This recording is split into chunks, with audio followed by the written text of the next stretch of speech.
Berkeinginan betul 1.540-an taman yang ada di Jakarta, yang sekarang ini rata-rata jam 6 sore tutup, kami akan buka 24 jam. Yang pertama, debat kali ini adalah tentang tata kota dan iklim, perubahan iklim. Saya dan Bang Dul 2 hari ini secara khusus melatih baik pembagian waktu, cara, dan pokoknya kita berdua pasti kompak. Karena saya selalu sampaikan ke Bang Dul, Bang, dari awal kita berdua bersama-sama. Salah satu yang membuat saya maju dan fight adalah Bang Dul. Sehingga dengan demikian saya meyakini saya dan Bang Dul dalam debat terakhir ini, bismillah, mudah-mudahan semuanya baik dan lancar. Terkait tema debatnya sendiri, Pak, tata kota, iklim, ada hal-hal khususkah yang ingin disampaikan? Ya, yang paling utama saya konsisten dengan apa yang paling prinsip yang saya yakini bersama dengan Bang Dul. Kita mengerjakan sesuatu yang bermanfaat bagi warga Jakarta.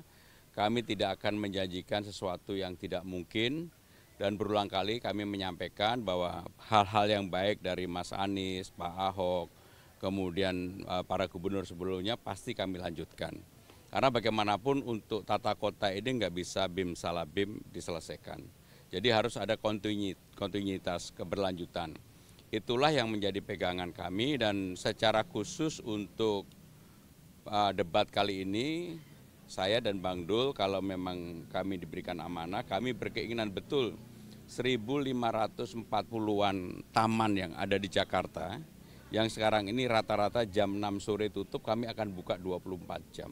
Karena bagi saya pribadi dan Bang Dul, sebenarnya masyarakat itu akan menjadi lebih bahagia, punya tempat untuk healing dan sebagainya kalau ada taman yang bisa dimanfaatkan secara baik. Dan untuk PKL pun kita berikan kelonggaran, tetapi akan diatur secara tertib. Yang paling penting tertib, kemudian ada CCTV-nya, lighting-nya kita atur bagus, karena percuma dibuat taman bagus-bagus tidak dimanfaatkan di Jakarta. Jadi salah satunya itu. Mas Bram, kemarin kan sempat sama relawan Ahokers hari ini kumpul nih, mungkin ada tanggapannya sedikit? Ya, saya bersyukur salah satunya Bang Ges ini yang dari awal kebetulan rupanya saya juga baru tahu temannya Bang Dul main bola dari dulu. Tetapi memang apapun yang ditunggu-tunggu ini kan relawan, pertemuan antara relawan Ahok dan relawan anak Abah.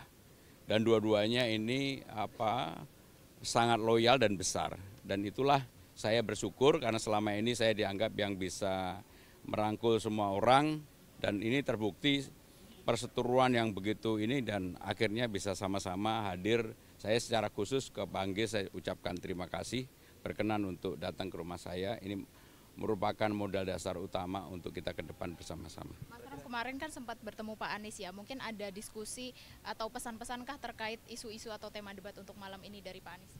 Jadi secara pandangan saya dengan Mas Anies nggak ada bedanya. Terutama untuk pemberdayaan warga kota, bagaimana keberpihakan kepada orang tidak mampu, orang miskin. Jadi kalau dilihat hampir semua sosialisasi atau kampanye saya selalu digorong-gorong di akar rumput. Saya nggak pernah yang terlalu menjanjikan sesuatu yang nggak mungkin lah. Misalnya tiba-tiba ada gym di samping halte, dan. Bagi saya yang paling penting adalah persoalan-persoalan real rakyat yang akan kami selesaikan, saya dan Bang Dul. Bang Dul, silakan Bang Dul. Ini kan kemarin Mas Pram minta diserang, ternyata serangannya banyaknya ke Bang Dul nih. Nah, untuk debat kali ini karena mungkin dia tahu saya yang terkenal. Enggak, artinya begini, saya berterima kasih kalau Bang RK ya bertanya kepada saya. Mudah-mudahan memang karena beliau nggak tahu. Cuman sayang beliau tahu dan beliau salah, itu salahnya itu aja. Enggak, artinya begini, tadi bicara tentang tata kota kan. Jakarta ini kota tua, 497 usianya. Jadi tata kotanya itu sudah sudah tertata. Tinggal kita harus menata masalah disparitas miskin dan kaya. Kekumuhan di Jakarta ini luar biasa loh. Ada wilayah-wilayah memang harus kita segera ekstrim. Masih ada 450 RW kumuh. Nah, itu harus segera kita benahi. Nah, jadi artinya mudah-mudahan Jakarta ini harus berkontinuitas, berkesinambungan. Jadi nggak menjadi atu yang aneh gitu kan. Nah, jadi mudah-mudahan itu akan kita coba pahami kepada masyarakat Jakarta bahwa kita akan melanjutkan semua program dari semua gubernur, termasuk juga Bang Anies, karena juga kita juga baca visi misi Bang Anies, ternyata visi misinya sama. Nah, jadi insya Allah mudah-mudahan malam ini kita bisa jelaskan apa program yang bisa kita kerjakan untuk Jakarta. Bang, ini kan banjir juga jadi masalah tahunan. Nah, apakah sudah ada Ini di Jakarta ini cuma 3 dibagi ya. Yang pertama yang dibilang memang kiriman 13 sungai. Kemudian ada banjir genangan karena drainase di Jakarta ini saya awali kan Jakarta ini kota tua 497. Kalau kita tarik 100 tahun saja drainase di Jakarta enggak diganti. Berarti harus terjadi apa? Perubahan drainase. Nah, itulah singkatnya apa yang harus kita lakukan. Nah, jadi termasuk juga air. Air di Jakarta baru 44% penyerapan masyarakatnya untuk 13 juta orang. Ternyata dari mulai kerjasama dengan pihak swasta, hampir 57% itu terjadi kebocoran. Kenapa? Pipanya nggak berganti.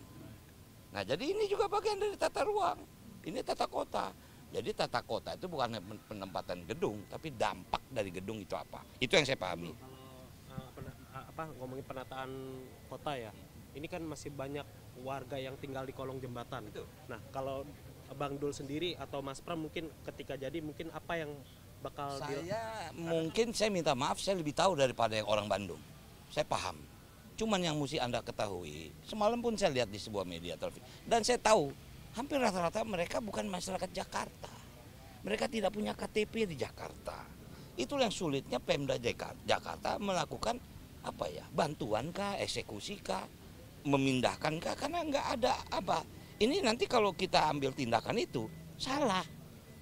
Nah, ini makanya mungkin harus bikin aturan, mungkin setelah berapa tahun mereka boleh mungkin mengajukan diri menjadi warga DKI dengan mungkin KTP sementara atau gimana. Anda kebetulan juga ini kan Jakarta berganti. Dari ibu kota berganti dari daerah khusus nih. Apakah nanti ID card atau KTP akan berganti? Ini momen untuk. Artinya saya sangat tahu, saya sudah berkunjung, pun saya kampanye juga di salah satu tempat yang ternyata di bawah jalan tol itu menjadi tempat lapangan bola segala macam. Itu memang itulah Jakarta gitu. Oke?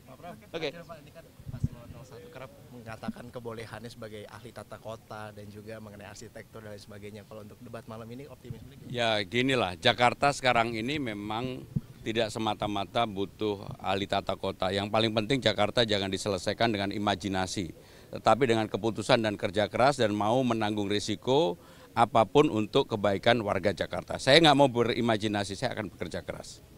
Oke, makasih.